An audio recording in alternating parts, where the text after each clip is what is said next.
Good morning, friends. It's a joy to get to be together again today. I'm very relieved. I had a little scare last night. I was in a little bit of a rush preparing for a class, and I swung my hand rather unconsciously, and I hit my hand against the corner of a counter so hard that it numbed part of my hand and sent waves of pain for hours up my whole forearm, and I was starting to lose the ability to articulate one of my fingers, and I was sitting there looking at my hand to the rest of the class thinking, oh my God, did I break a bone? Did I do something terrible? Am I not going to be able to play music today? And I had to go through the whole cycle of acceptance, and I jokingly said to my friend Lakshmi, maybe my career in music is over. But of course I knew it wasn't really that bad. But anyway, I woke up today and lo and behold, I can articulate my hand, and I'm very happy about that. So one more day, one more song, one more joyful opportunity to get to play music together. But this is just an aside, but little moments like that are always fun, because it makes you realize how grateful you can be for something you take for granted all the time, like my hand. Without this left hand, I couldn't play the cello, I couldn't play the guitar, so many things. And so I'm grateful to God today for giving my hand back to me. So let's pray together. Heavenly Father, Divine Mother, dearest friend, beloved God, great masters, Jesus Christ, Babaji Krishna, Lahiri Mahashaya, Swami Sri Yukteswar, beloved Guru, Paramhansa Yogananda, saints of all religions, humbly we bow before all of you and our friend Swamiji. Help us to attune ourselves to your vibration through this music. Help us to understand how to live rightly, with the right attitude, with the right consciousness. Help us to take our troubles, our hardships, with lightness in our heart, with your joy, and with a good sense of humor. Help us to feel that true sanity lies with Thee alone, that our only refuge is Thy love, that the only purpose of life is to please Thee. Om. Peace. Amen. So today's song is a delightful one, and it's called Jim Brown. And this song is one that I enjoy singing a lot because it's very witty, and it tells a delightful and apparently a true story, which I believe Yogananda would often tell. And it has a lot of truth in it and can teach us a lot about how to live. And the one element of it that I wanted to focus on was that God has a sense of humor, and so should we. And in fact, in Swami's affirmation, which he writes in Affirmations for Self-Healing on humor, at the end of it he says, teach me, God, to realize that true sanity lies in Thee alone. And in a way, this song helps us to see that even God laughs at the insanity of this world sometimes. So, let's sit upright together. Let's bring a smile to our face, and more importantly, a smile to our hearts as we listen to this delightful story in song, Jim Brown. This is about a sincere devotee in the South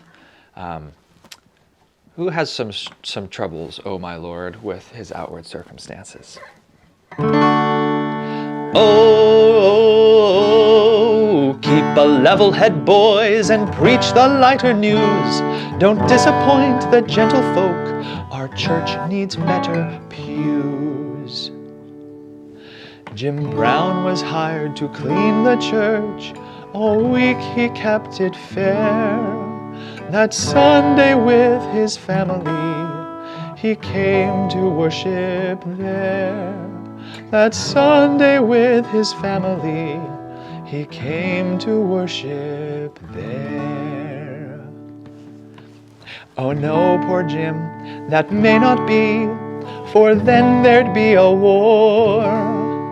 Our congregation are all white, and you know what you are.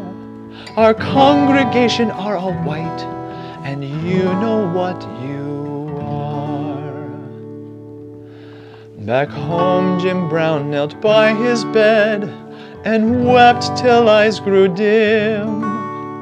That night his room became a shrine, for Jesus came to him.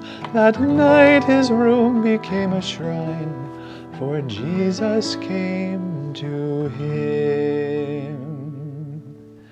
He said, "My child, don't feel so sad.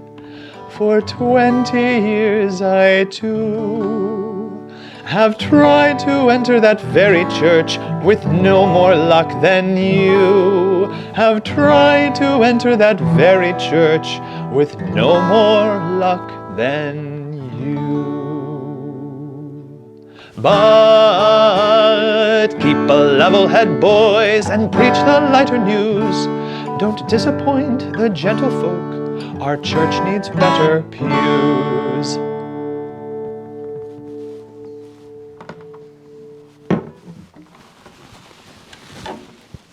Delightful, isn't it? Now this song is really a lot of fun to sing and a lot of fun to get into because it's basically one giant punchline. It just is. It's like a joke that, you know, to tell a good joke you need to set up an expectation. And then what makes it funny is that you break the expectation, and that sort of reminds you of how ridiculous life is. And this song does that, and it does it in a few ways that are really delightful to get into and to experience, both from a musical perspective and a narrative perspective. And I really enjoy singing this because it is a musical punchline, and it does it really nicely. And so let's take a second and we'll go through the music and the lyrics, and we'll just try and get into that feeling of joy and good humor with Swamiji and with Master. And then also through that, we'll see, of course, its overt and subvert, really profound spiritual lessons that it has to offer. So the first thing that I really enjoy about the setup to this joke is it begins with a very different vibration. That the rhythm is very different, it's very bouncy, it's very fun and light, before getting to the main narration about our protagonist. And in a way, actually, the first line, when he's saying, "Oh, keep a level head, boys," it's sort of like the pastor of that church that Jim Brown is helping keep fair.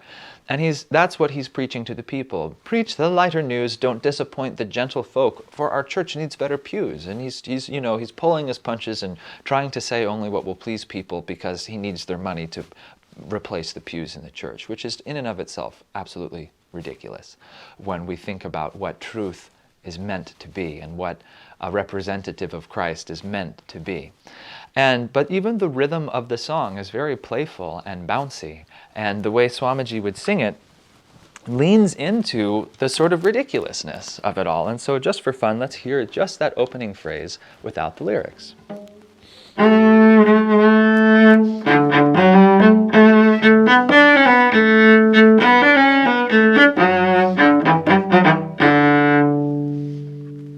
It's kind of fun, right? And then if we add on to the words on that, "Oh, keep a level head, boys, and preach the lighter news. Don't disappoint the gentle folk. Our church needs better pews." And after all of that, the punchline, our church needs better pews, and your brain goes, what? That's what we're talking about here? But then what's really fun about this piece of music, and this is sort of just like appreciation of Swamiji for a moment, is after that, we have a very distinct change. And the next line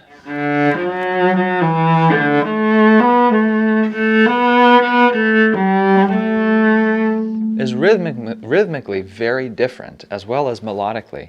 And this is telling us something different is happening now. And in our case, we meet our protagonist. And so now we're getting introduced to the vibration of Jim Brown. Jim Brown was hired to clean the church. All week he kept it fair. And it's very like sweet and sincere and humble. And then the lyrics are adding to that. That Sunday with his family, he came to worship there. It's very nice, isn't it? And you can kind of feel the lilt and the sway of the melody in this way. That Sunday with his family, he came to worship there. And it's so sweet. You can kind of feel his sincere devotion just through the lilt of this melody. Let's listen to it now, just without the words.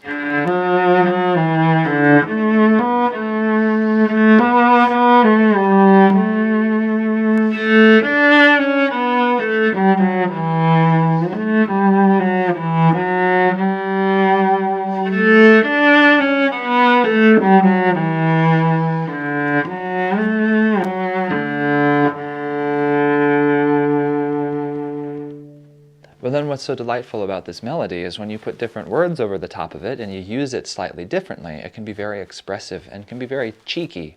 And we see that in the second verse when the pastor of the church, sort of in the narrative, meets him at the door and says, "Oh no, poor Jim, that may not be, for then there'd be a war."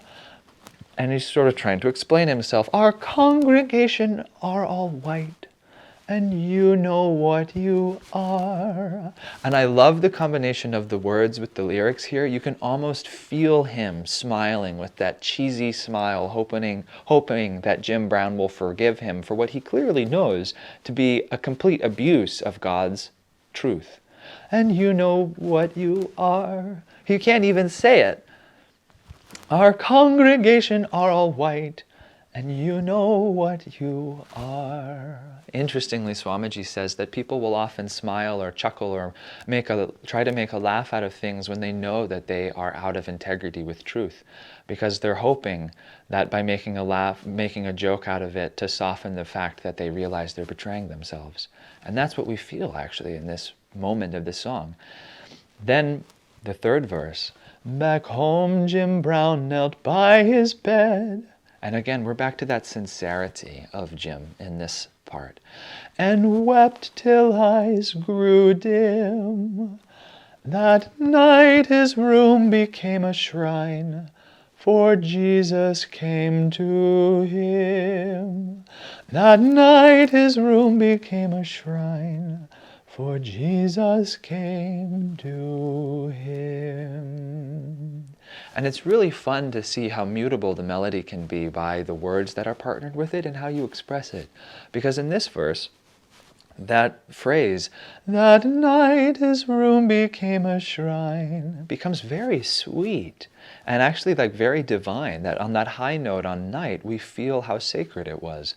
That night his room became a shrine, for Jesus came to him. And then what's very interesting is that leaves us in this sweet and tender place, doesn't it? And we realize that Christ himself has come to comfort him. And then the fourth verse comes in. He said, "My child, don't feel so sad. For 20 years I too have tried to enter that very church with no more luck than you. Have tried to enter that very church with no more luck than you." And I absolutely love that this is what Christ comes to tell him. That Christ appears to him, but consoles him by making a joke out of the whole thing. And I love also this idea that Christ literally has been trying to enter that church and has literally been trying to come into the hearts of those people, but has been completely incapable of doing so because of the bars they have placed around their heart, bars of hatred and of separation and of racism and of prejudice. And that keeps Christ out. And so this song is teaching us, of course, many things. It's teaching us that God cannot enter when we hate our brothers or when we separate ourselves from all life. But that compassion, as we learned in the Shawl of Gold, is the true key to opening the heart to allow Christ's footsteps into your life. But this song just constantly charms me, that when Christ comes, yes, he consoles you, and then he makes a joke out of it. And he says, "You and me, we're in the same boat, buddy, but doing the same thing." And that's just, it really delights me whenever I think of that.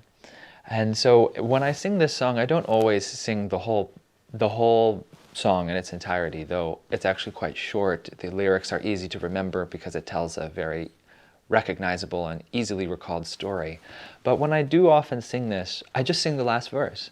He said, "My child, don't feel so sad.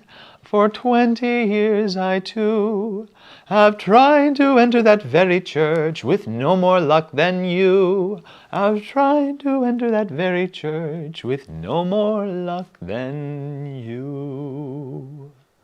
And then to sort of get the punchline back, Swamiji ends the song by returning to the chorus of sort of the preacher and what his church congregants are doing. And we get this complete change of pace back to that original rhythm, back to that original little melody. But keep a level head, boys, and preach the lighter news. Don't disappoint the gentle folk. Our church needs better pews. And it just so perfectly juxtaposes what divine truth is versus what human ignorance is. And human, Patanjali, one of the great exponents of yoga, I haven't read all of his Yoga Sutras, but they are a great goldmine of truth. And one of my favorites from them is apparently Patanjali says that one of the great pitfalls on the spiritual path is missing the point. And that's exactly what these guys are doing. They're missing the point. And it's delightful at the end of the song, after Christ appears to Jim Brown. It's a miracle. When it comes back to the churchgoers and back to that pastor, his first word is "but," which is to say that there's some part of him which is aware of what's happened, aware of the miracle that's happened, aware of the whole scenario. But keep a level head, boys. We have to preach the lighter news and be practical in this world, after all, and all that. And it's just poking fun at how utterly ridiculous we can be and how completely we can just miss the point. And I'd rather not. And so when we sing a song like this, it can teach us so many things about how to take ourselves lightly, about how to take this world lightly, about where our true efforts and devotions should lay. But what I called this broadcast, in which I would like to encourage all of us to tune into through this song, is that God does have a sense of humor, and that if we can have a sense of humor with ourselves too, we'll be a little bit closer to Him, and that we can sing this song and laugh at the ridiculous of mankind, laugh at our own ridiculousness, laugh at the insanity of the world, and realize that, as it says in the affirmation, true sanity lies with God alone. So now, for fun, let's listen to the entire melody. And I'll try as best I can to articulate how every verse, given slightly different emphasis, can really change how you use the melody to express consciousness. And then after that, we'll sing it again together. So, wish me luck.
delightful, isn't it?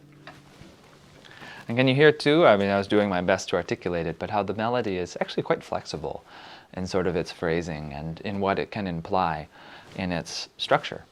So now let's have some fun together. This is a lighthearted song and is a lighthearted day together, and let's just do that, have fun, and sing the song. So let's sit upright, and if you feel too, let's send up our little prayer to God, to Master, and to Swamiji, and ask them to fill us with their divine joy and their right understanding through this song. Oh, keep a level head, boys, and preach the lighter news. Don't disappoint the gentle folk, our church needs better pews. Jim Brown was hired to clean the church, all week he kept it fair. That Sunday with his family, he came to worship there.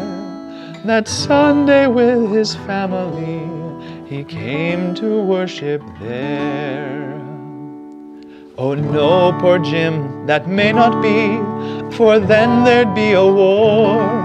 Our congregation are all white, and you know what you are. Our congregation are all white, and you know what you are. Back home, Jim Brown knelt by his bed and wept till eyes grew dim. That night his room became a shrine, for Jesus came to him. That night his room became a shrine, for Jesus came to him. He said, my child, don't feel so sad, for 20 years I too have tried to enter that very church with no more luck than you. Have tried to enter that very church with no more luck than you. But keep a level head, boys, and preach the lighter news. Don't disappoint the gentle folk, our church needs better pews. Very fun. So I encourage you, if you feel to, sing this song this week and explore it, have some fun with it. Most importantly, just sing it to bring a smile to your face, to remember to have some fun, and see if through singing this song you can melt the boundaries of separation between your heart and your fellow brothers and sisters in God. And see if through this song you can laugh at the ridiculousness of the world, and if you can remember that God is always with you, and that He also sees how utterly ridiculous and insane this world can be. And that just like you, God is struggling to get into the hearts of fellow mankind. And I think when we laugh, God can come into our hearts a little bit more clearly. That's been my experience. And Swamiji's music is such a gift because it traverses the entire range of the spiritual path. That it's not all just grinding, not grinding, that's the wrong word. It's not just the vast and inspiring and grand organ solos like from the oratorio, but it's also Jim Brown. It's just these fun songs, and it's just helping us to remember, if you're in a lighter mood and you need a good laugh, or if you're feeling a little misunderstood by life, sing this song. And it's just one more tool in your tool belt that Swamiji has given us, one more antidote to a potential negative moment of our life or a challenging emotion that we might be experiencing. And so let's familiarize ourselves with it, because though this song may seem simple, if you understand its vibration, you will remember it when it's appropriate in your life. I once heard someone say, a long-time devotee on this path, that after she had practiced affirmations for years, some of them for very long periods of time individually, that when she would come into moments of sort of spiritual crisis or like needing support from God, the right affirmation would suddenly just avail itself to her mind, and that it would be the perfect thing that she needed at exactly that moment. But that wouldn't have happened if she hadn't familiarized herself with them first and really spent time just getting to know them, allowing them to affect her consciousness and to uplift her. And so that's my invitation to you this week, is don't just disregard this song as being, a good laugh on a Sunday and then you forget about it. But get into it, see what it has to tell you, see what it has to teach you, see what its vibration does to your heart. And then you just might discover that someday, when the clouds are a little dark and life seems a little gray, that this song may be exactly what's needed to perk you up again and to help you see that God is right there with you, and that all you need to do is perhaps laugh, or all you need to do is, as he did, perhaps weep and offer everything you have to God until he comes to you. But let's take each one of these songs as really like a mystic portal into a transcendent experience in some capacity, because that's really what they are. And if we take them in that way, they can reveal themselves to us more deeply. So thank you, friends, and I'll see you next week.